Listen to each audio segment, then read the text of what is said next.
کہ آپ صلی اللہ علیہ وسلم اتنے بڑے بلند مقام پر فائز ہیں کہ ان کا کوئی ثانی نہیں. مختصر سی بات یہ ہے کہ اللہ کے بعد سب سے بڑی ہستی آپ صلی اللہ علیہ وسلم ہے. بعد از خدا بزرگ توئی قصہ مختصر. آپ کو درود شریف کی ضرورت نہیں ہے. جو شافعی میشر ہیں ان کو کس چیز کی ضرورت ہے؟ دراصل جو ہم درود شریف بھیجتے ہیں، درود پڑھتے ہیں آپ صلی اللہ علیہ وسلم پر،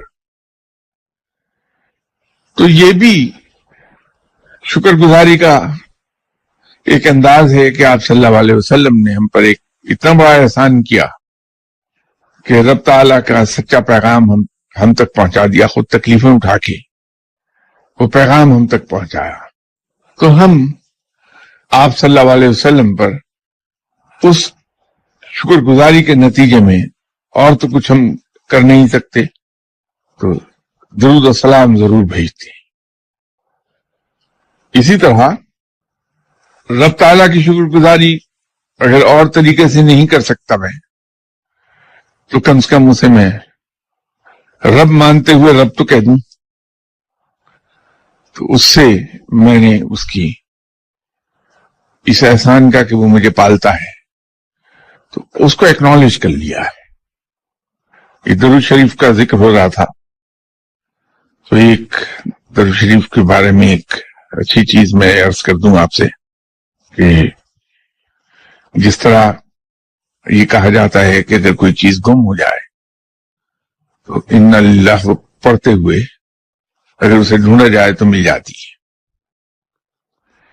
اسی طرح بعض اوقات ہم باتیں بھول جاتے ہیں، تو اگر درود شریف دل میں پڑھتے ہوئے کوشش کی جائے کہ بات ہمیں یاد آ جائے، اللہ کے فضل و کرم سے وہ بات یاد آ جائے گی.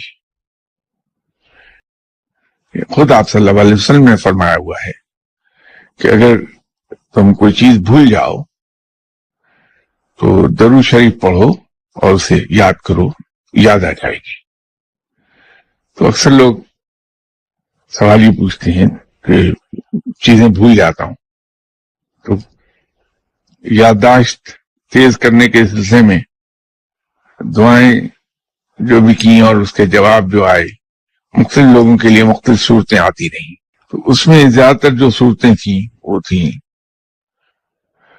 سورہ یوسف، سورہ آل عمران، اور اسی طرح بابا صاحب نے، بابا فرید گنج شکر رحمۃ اللہ علیہ صاحب فرمایا تھا کہ جس آدمی کو قرآن حفظ نہیں ہوتا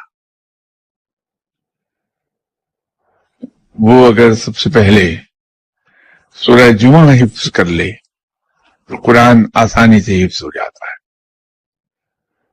یہ جناب بابا صاحب کے فرمان کو میں نے کئی لوگوں کے گوش گزار کیا اور تجربہ یہ ہوا کہ واقعی قرآن پاک جلدی حفظ ہوتا ہے.